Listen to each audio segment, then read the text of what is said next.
All right, everyone. So this Mania will end a 10-year streak. This is a pretty crazy thing. We're reading here from Ringside News. WrestleMania 41 is shaping up to be one of the most star-studded shows in years, but it's also breaking a decade-long trend that fans might not have realized until now.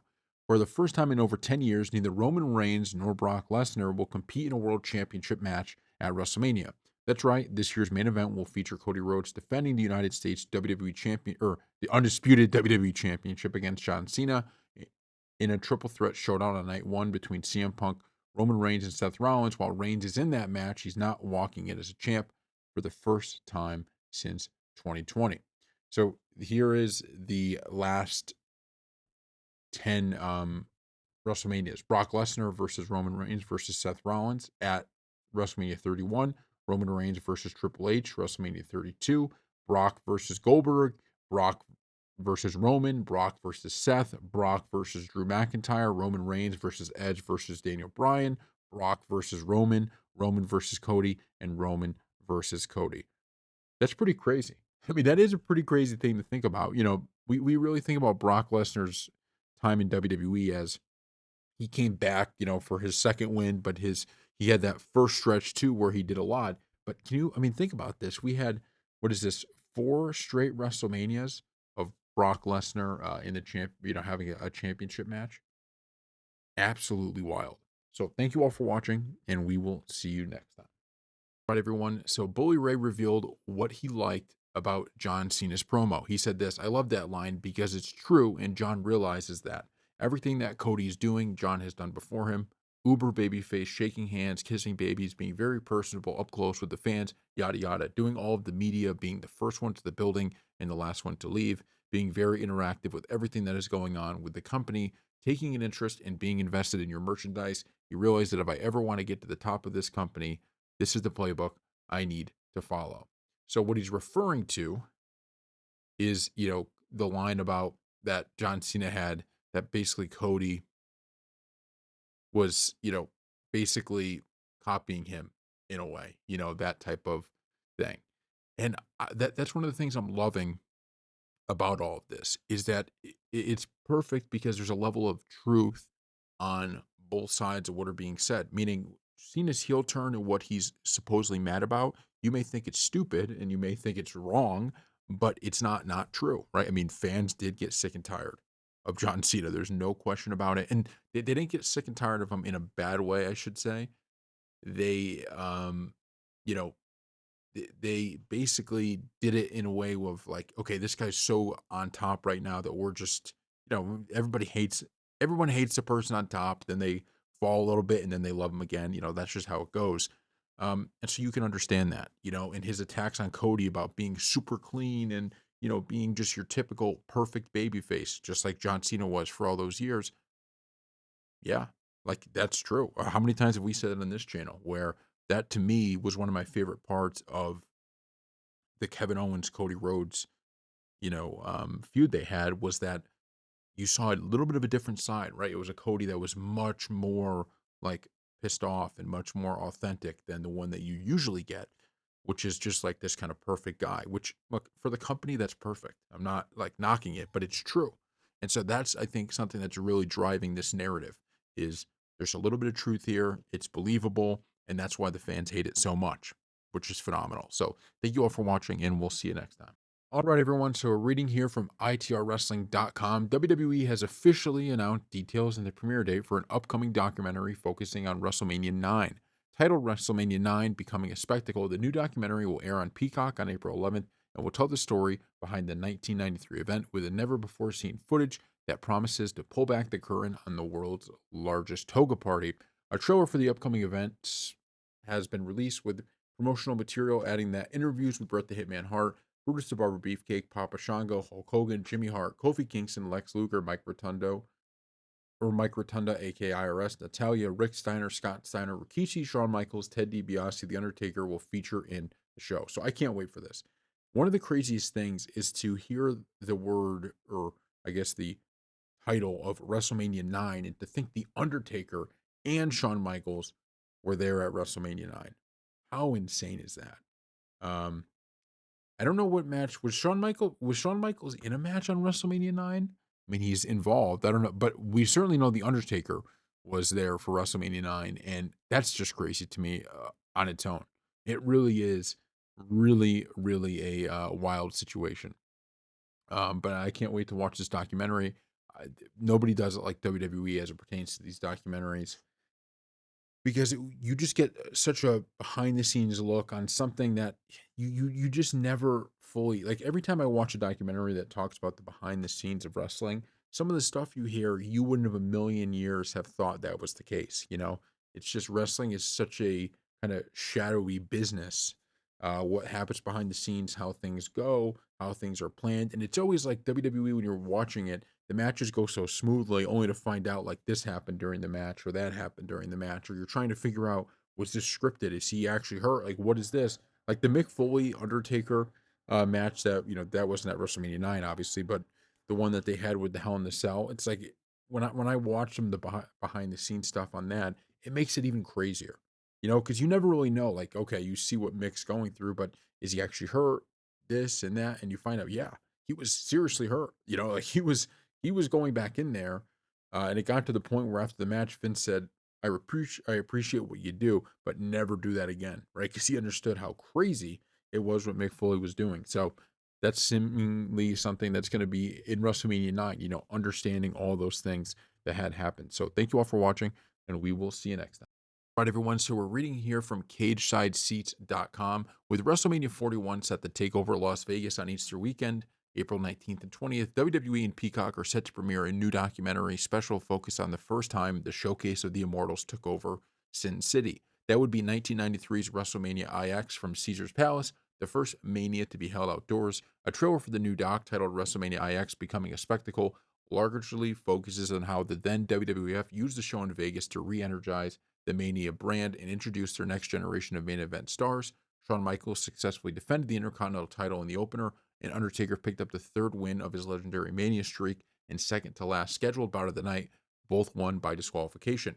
But it also teases the night's big drama. Hulk Hogan, who just recently returned to the company for a tag title program with Brutus Beefcake against Money Inc., getting an impromptu world title match against Yokozuna immediately after he beat Bret Hart in the planned main event of the night, and winning the belt via leg drop and successfully evading Mr. Fuji's salt, which hit his client Yokozuna instead in 22 seconds.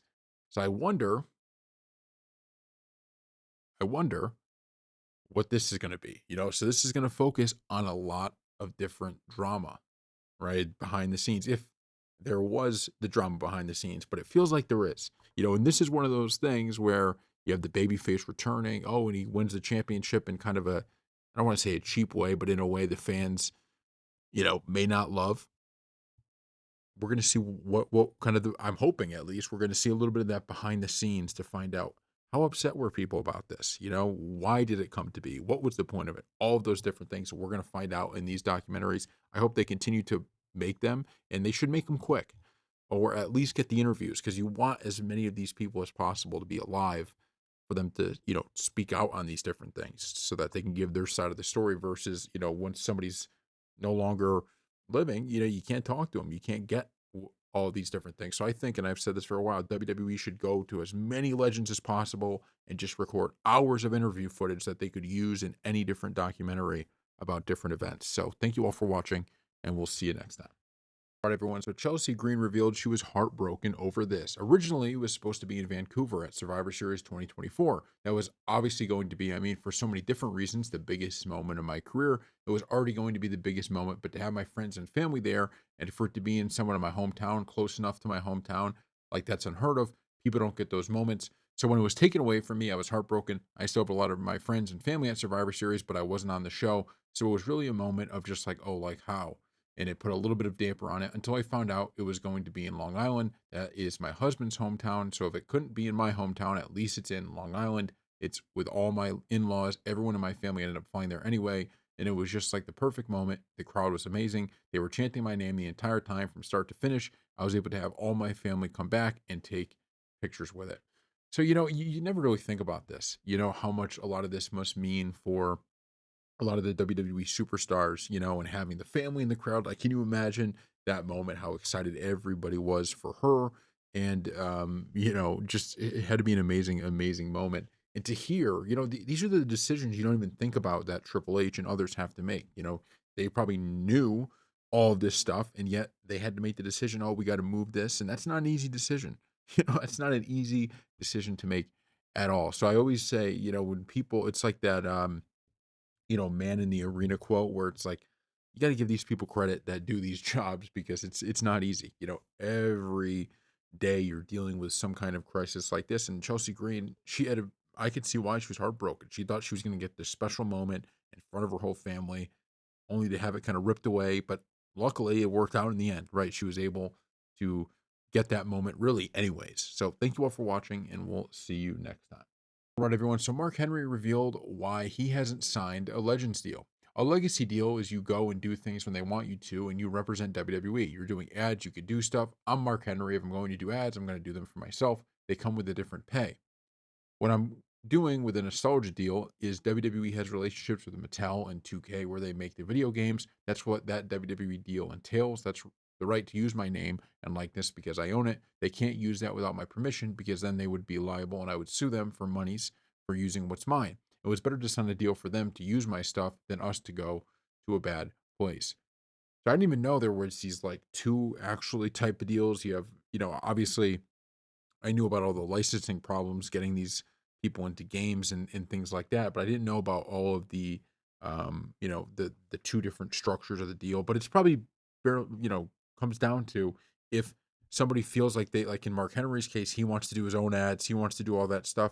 They probably figure it's better just to do it, it's better just to have this secondary deal so I could still go out and do things on my own. But someone that doesn't want to be bothered with any of that, they probably figure, look, let WWE handle it. I'll sign the Legends deal. It allows me to, get all of this stuff, and without actually having to, go out and do it yourself. But the interesting part is I'm pretty sure like the Undertaker's on the Legends deal and some other bigger names that would probably be open to doing their own things too. So I'm interested. I would love to hear from like Undertaker's perspective or some of these other guys that have signed these Legends deals, why they have a different view of this than Mark Henry, right? Because Mark Henry is clearly saying, I didn't sign one because I want to be able to do my own stuff. I don't want to be if I'm going to do an ad, I want to do an ad for me, not for WWE. So pretty interesting. So thank you all for watching, and we will see you next time. All right, everyone. So Bret Hart responded to recent comments that Hulk Hogan made about him. Here's what he said. I heard something a few months ago where Hulk Hogan was talking about me. He said, the problem with Bret Hart is he really does think he was the greatest wrestler of all time. I remember thinking and going, yeah, maybe that might be the most truthful thing he's ever said. So there's a lot of talk about Hulk Hogan lately from a lot of different places. And I brought up, The Undertaker, because to me, The Undertaker's comments are the ones that matter the most to me, because I think Undertaker is a guy that really calls balls and strikes with a lot of different things. He's someone that always put, the company first. So when he has some things to say about you, I take, I take a lot of stock in that. Someone like Bret Hart, he's had his run-ins with a lot of different people. It seems like in the business, right, including Vince himself. Maybe you don't put quite as much stock in meaning, and I don't mean that he's, look, Bret Hart's great, one of the greatest of all time, but you understand that he's had these battles with a lot more people, and you kind of see it in this, right, where Hogan says, "Well, Bret Hart thinks he's the best ever," and Bret goes, "Well, yeah, I might be," you know. But it's just interesting to me how I just think this whole Hulk Hogan situation, as it pertains to his relationship with a lot of the wrestlers, his relationship with WWE, his relationship with the WWE universe. It seems like everything is kind of coming, to a head here and not in a good way. I just don't know what they were thinking. They make this deal with Hogan's new beer, which there's nothing wrong with that. That's something that WWE would do 100 times over. They're doing it with Prime. They make these type of sponsorships or these, agreements. But then Hulk Hogan returns and it's about that. It felt gross. It just felt gross. He returns and it's a return for him to sell a beer. Unlike, you see the Undertaker return or Stone Cold return or any of the greats that have returned and they're part of the show, instead of promoting some product or something like that, which you could still have the guy come out with that shirt on, and then rip it and it will be on TV. There's nothing wrong with that, or him, or have an advertisement throughout the show, but I just don't get why they did it that way. And it's a lot of him, having done it to himself, it appears. And, I don't know all the details of everything about the backstage stuff that people have had problems with.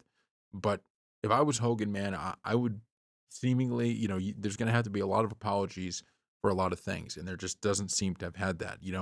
Despite all these years having passed, seems like the same people feel the same way all the way around. And the WWE universe, I think that they've clearly, from what we've seen, they've clearly made their feelings felt on when he returns and he's just selling a product. Maybe they would cheer if he was actually part of the story, but so far, I don't see a path for him returning anytime soon. So thank you all for watching, and we'll see you next time. Do you watch the product now? I try to. I do. I watch certain guys, and I try to watch the pay-per-views. I find in a lot of wrestlers, and I won't necessarily name anybody, but I find that the wrestlers are more actors pretending to be wrestlers today than actual wrestlers. Like I miss the ruggedness of the characters, like